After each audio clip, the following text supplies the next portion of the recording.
La Gran Guerra Patria. ¿Por qué decimos la Gran Guerra Patria? Bueno, la Gran Guerra Patria es un término que va a acuñar el régimen de Joseph Stalin para referirse propiamente a su enfrentamiento con la Alemania nazi. ¿Por qué Gran Guerra Patria? Bueno, muy sencillo. El planteo era que había que llamar a todo el pueblo soviético a resistir la invasión nazi-fascista.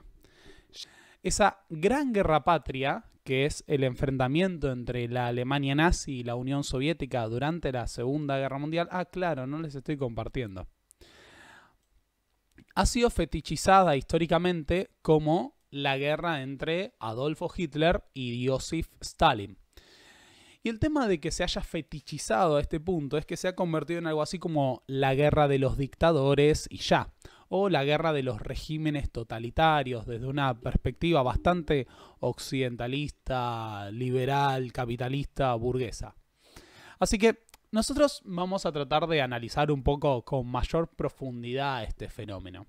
Y vamos a plantear de entrada lo siguiente. Esto no fue una guerra entre dos personas. Esto fue una guerra entre dos sociedades con dos modelos muy distintos y que en estas circunstancias se enfrentaron nada más y nada menos que en la guerra más importante de la historia de la humanidad. No sé si se puede entender lo que quiero decir. Esta Gran Guerra Patria, el nombre con el que los soviéticos van a bautizar su guerra contra la Alemania nazi, es la guerra más influyente de la historia. Tenemos de un lado a el Tercer Reich, el Tercer Imperio. La gente cuando uno le dice Tercer Reich no suele pensar cuál es el primero y cuál es el segundo. Lo cierto es que Primer Reich hacía referencia a lo que fue el Sacro Imperio Romano de la nación alemana. Una unidad política que tuvo casi 1000 años de existencia desde el primer emperador Otón I y lo que fue la invasión napoleónica que en 1806 acaba con el Sacro Imperio Romano. Por otro lado, tenemos el Segundo Imperio, que es el producto de lo que se llamó la reunificación alemana, cuando bajo el Kaiser Guillermo y en la época de... ¿cómo se me fue? No, de Bismarck, el ministro Bismarck, se constituye una nación alemana unificada. El Tercer Imperio de Adolf Hitler es justamente el momento en el que la República de Weimar, bajo el poder del nazismo, se constituye en un imperio. Ese Tercer Reich debía durar, al igual que el primero, 1000 años. Por eso, esta idea de Hitler de un Tercer Reich de 1000 años no era arbitraria, era la misma duración que había tenido el primer imperio alemán. Así que podríamos decir que desde ese punto de vista el gobierno alemán y el Tercer Reich y el nazismo, obviamente y de manera consciente, tienen una perspectiva imperial para toda Europa. Y dentro de esa lectura, la Unión Soviética ocupa un lugar fundamental. El Tercer Reich, ese tercer imperio, sería un imperio de 1000 años. Y con ese imperio de 1000 años se va a iniciar lo que es una expansión imperial alemana. Ese proyecto imperial consideraba entonces que había una serie de territorios que correspondían legítimamente a Alemania, al pueblo alemán, al Volk alemán. Por el otro lado tenemos a la Unión Soviética. Y la Unión Soviética, tenemos que entender, es el primer estado socialista de la historia. Es el producto de esa revolución bolchevique de 1917. Es un estado militarizado, policíaco, que además se considera la vanguardia de un proyecto de revolución mundial. Que no es un detalle menor, porque si pensamos que la Unión Soviética viene a ser la vanguardia, no solo el partido bolchevique, la vanguardia del proletariado, sino la Unión Soviética, la vanguardia de los trabajadores del mundo, acá estaba el movimiento que se supone representa todos los proletarios. Entonces hay un discurso y hay toda una fuente de legitimación en la Gran Guerra Patria que es: no solo se trata de una guerra contra el invasor nazi que quiere destruir la Unión Soviética, sino que además, se trata de destruir al nazismo, que es una amenaza para todo el mundo y por consiguiente para todos los trabajadores del mundo. Entonces, esa guerra patria de la Unión Soviética contra la Alemania nazi es también una guerra ideológica y una guerra por el modelo de sociedad a construir a futuro. El punto es que, además de bienvenido el secretario gobernador Martín, que se acaba de unir a Historia para Millennials. Muchísimas gracias, secretario. El tema es que además de ser una guerra ideológica entre dos fuerzas que se consideran a sí mismas totalmente opuestas, es una guerra que se va a desarrollar en un teatro de operaciones enorme. Dimensiónenlo así. Hablamos de miles de kilómetros de frente de batalla que van a ser el escenario de esta contienda entre la Unión Soviética y la Alemania nazi. Ese tercer Reich de 1000 años con un proyecto imperial para Europa, y ese estado, que es el estado más grande del mundo, es el primer estado socialista de la historia y que se considera la vanguardia del proletariado. Entonces, que entiendan esto, es una guerra entre dos países, y como guerra entre dos países se realiza desde un teatro de operaciones que es descomunal, que representa prácticamente la mitad de Europa. Además, pongámoslo en números. La invasión nazi a la Unión Soviética fue por sí sola la mayor invasión terrestre de la historia de la humanidad. 4 millones de soldados. Uno a veces lo naturaliza. El tema con la Segunda Guerra Mundial es que rompe muchas comparaciones. Pero piénsenlo por un momento. 4 millones de soldados invadieron la Unión Soviética. Poco más de 3 millones eran alemanes y el resto eran aliados de Alemania. Italianos, hubo españoles, rumanos, húngaros, austríacos. Pero estamos hablando de esto. 4 millones de personas avanzaron sobre un frente de más de 1000 kilómetros de largo para lanzarse a conquistar el país más grande del mundo. Eso va a provocar nada más y nada menos que la mayor guerra de la historia de la humanidad. El historiador Ian Kershaw,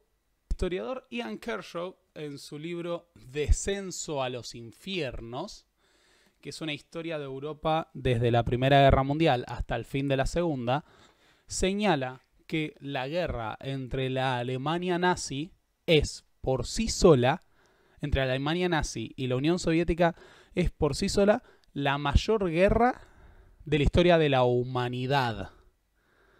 Pero además de ser la mayor guerra de la historia de la humanidad, fue la más mortífera. Estamos hablando de que dos países protagonizaron la guerra más sangrienta de la historia.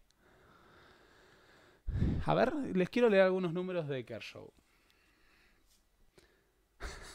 Esto es terrible. Dimensionenlo. Durante la Segunda Guerra Mundial hubo alrededor de 14 millones de bajas militares.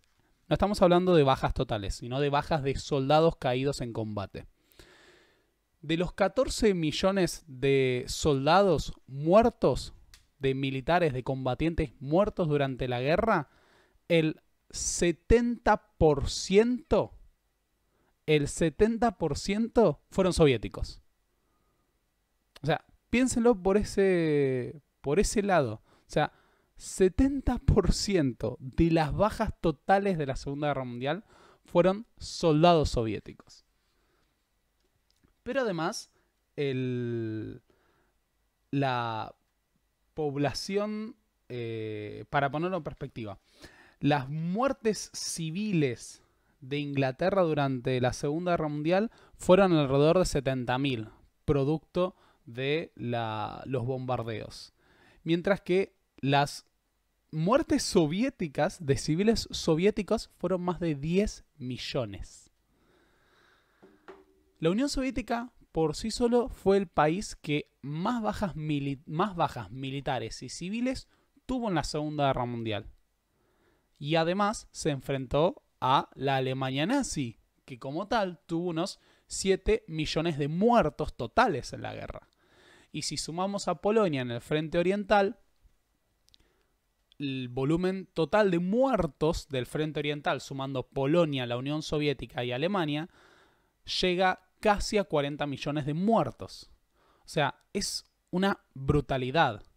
Acá dicen, ¿a qué se debe el porcentaje tan alto de bajas soviéticas? A que la guerra, y a eso vamos a ir, la guerra en el frente oriental que llevaron adelante los nazis no fue una guerra convencional. Lo que los nazis hicieron en Europa del Este fue una guerra de características genocidas. Se llevó adelante el exterminio de la población. Eso es un poco lo que vamos a ver el día de hoy. Los soldados de la Wehrmacht no avanzaron sobre un territorio en el que consideraban que viviera población legítima. Al contrario, vivían Untermen, subhumanos que debían ser, entre comillas, limpiados. La Alemania nazi se propuso el exterminio de la población soviética, porque para ellos la guerra en Europa del Este era una guerra entre razas y solo se podía sancionar con el triunfo de la raza aria en contraposición a los eslavos que eran inferiores. Por eso uno suele pensar pura y exclusivamente en lo que es la brutalidad de los campos de exterminio. Pero lo que hicieron los nazis en la Unión Soviética es el equivalente a considerar todo el territorio como un campo de exterminio. Eran espantosamente brutales. Sino que nos vamos a centrar en el enfrentamiento entre la Alemania nazi y la Unión Soviética.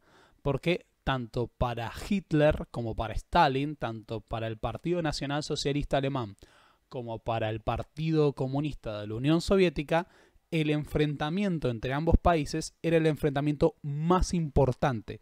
Era prácticamente su destino como fuerza política. Y de nuevo quiero remarcar esto. En esa guerra que es la guerra más sangrienta de la historia por la humanidad, la Unión Soviética es el país que más bajas tiene, más muertos tiene, y es también el país responsable del mayor porcentaje de bajas del ejército alemán durante todo el conflicto. Para que se den una idea, si sumáramos todas las bajas que le ocasionan al ejército alemán, Estados Unidos, Francia, Inglaterra, Polonia, Bélgica, Holanda, juntos, serían todavía menos de la mitad de las bajas que le provoca al ejército alemán la Unión Soviética. ¿Se entiende? Más del 70% de las bajas alemanas son combatiendo contra el ejército rojo. Si queremos entender la causa de la Gran Guerra Patria, su origen es pura y exclusivamente la agresión alemana. ¿A qué quiero ir con esto?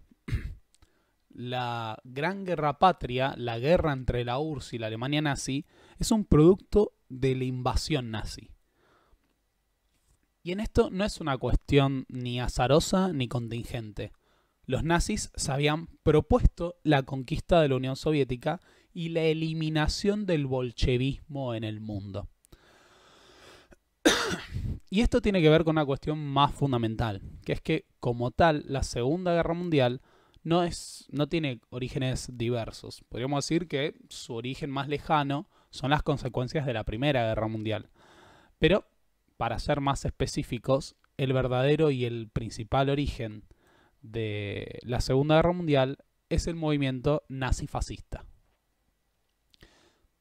No vamos a desarrollar todo lo que es el nazismo, insisto, porque todo eso requeriría un análisis por sí mismo.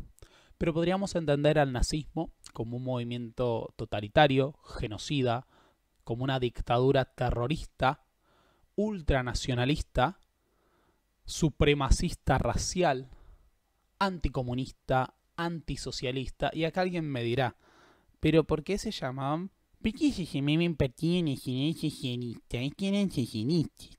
No, se llamaban Partido Nacional Socialista porque habían considerado que debían reemplazar a los socialistas alemanes.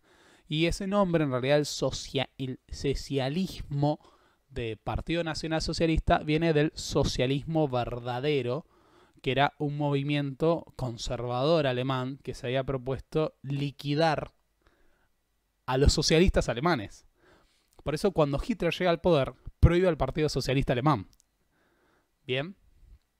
Además de que prohíben al Partido Comunista y demás. Así que en realidad cuando uno piensa en el sistema económico, social de lo que fue la Alemania nazi, era básicamente un capitalismo de Estado.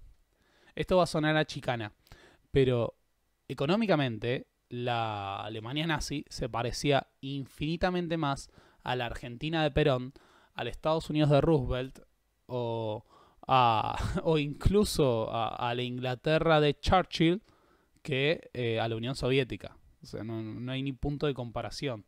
Creo que en algún momento yo tengo un video en el cual explico esto, así que lo pueden buscar, que se llama ¿Los nazis eran socialistas? Spoiler, no.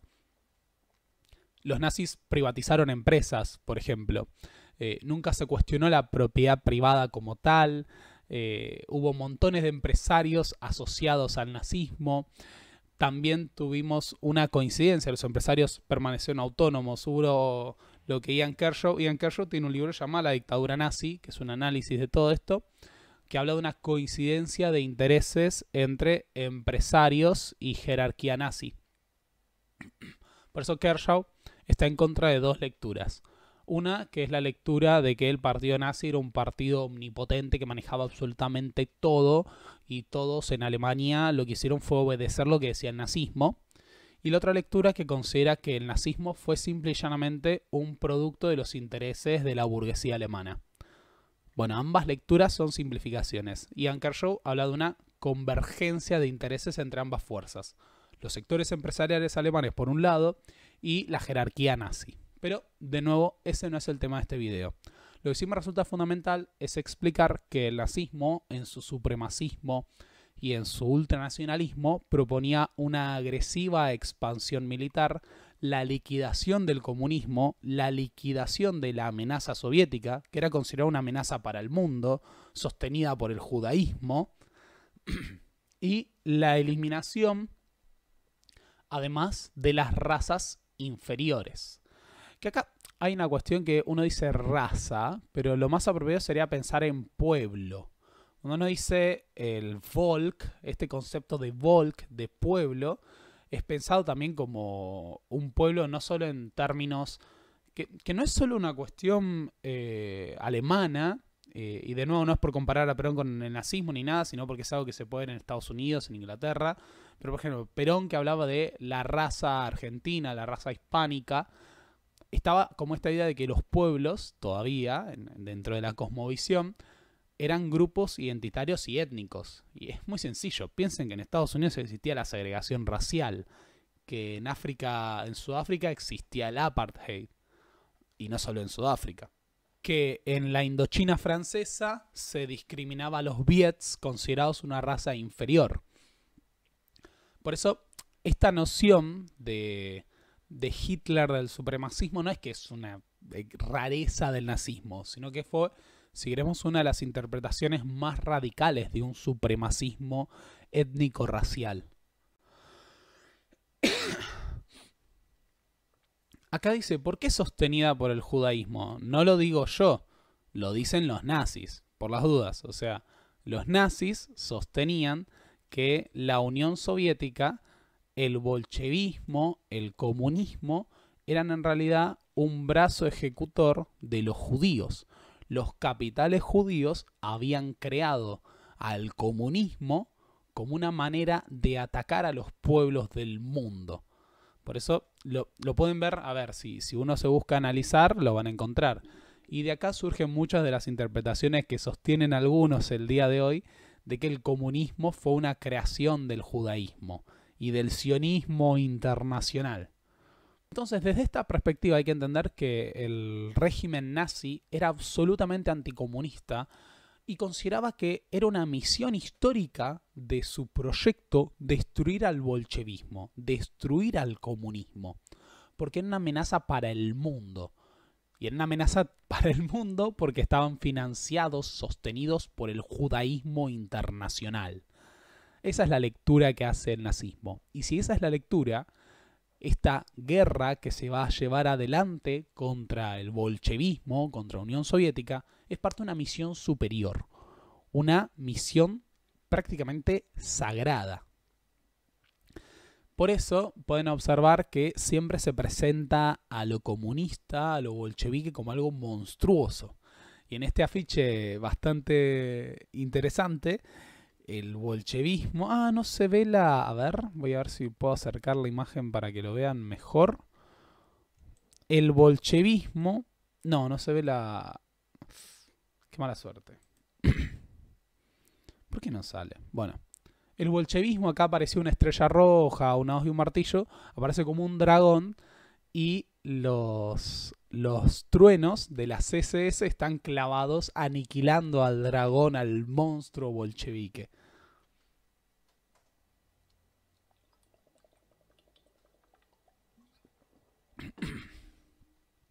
El antisemitismo estaba absolutamente instalado en Europa. Era la norma para esa época. Lo que hicieron los nazis fue llevar adelante un antisemitismo extremo. Hay otro elemento que resulta fundamental, que es que no solo se trata de exterminar a la amenaza bolchevique, a esos capitales judíos financiando comunistas, a esas razas inferiores, sino que existe una concepción en esta mirada imperial de la Alemania nazi de lo que se conoce como el Lebensraum o espacio vital. ¿Qué es el espacio vital? Bueno, el espacio vital son los territorios y recursos que el pueblo alemán necesita para desarrollarse plenamente. Desde la perspectiva del Tercer Reich, y esto lo habían sostenido distintos ideólogos e intelectuales, para que el pueblo alemán se desarrolle plenamente, necesitaba los recursos,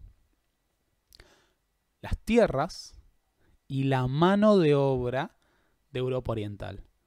¿Por qué digo la mano de obra? Porque para asegurar la felicidad del pueblo alemán va a hacer falta gente que trabaje.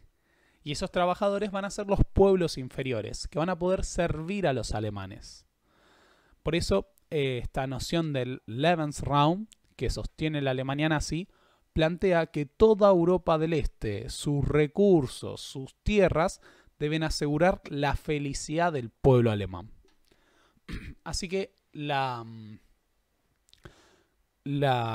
conquista de la Unión Soviética no es solo un objetivo político, no es solo un objetivo ideológico, no es solo un objetivo racial, sino que es además la herramienta para asegurar la felicidad de ese pueblo alemán. Ese pueblo alemán va a ser feliz, va a estar desarrollado plenamente cuando todos esos recursos, esa mano de obra y esas tierras puedan ser utilizados por ellos. Y hay que decir que lo van a hacer. Quiero hacer una aclaración que me resulta central, porque uno puede decir todo esto y puede sonar re lindo. No, mira qué disparate. Lo hicieron, utilizaron esos recursos, utilizaron esas tierras, utilizaron esa mano de obra de manera genocida para sostener la maquinaria de guerra alemana. Y esa visión imperial que va a ser la fuente de la guerra más sangrienta de la historia de la humanidad, que a su vez dentro de su interior tiene otra guerra, esta guerra que es la Gran Guerra Patria, que es por sí sola la guerra más sangrienta de la historia de la humanidad.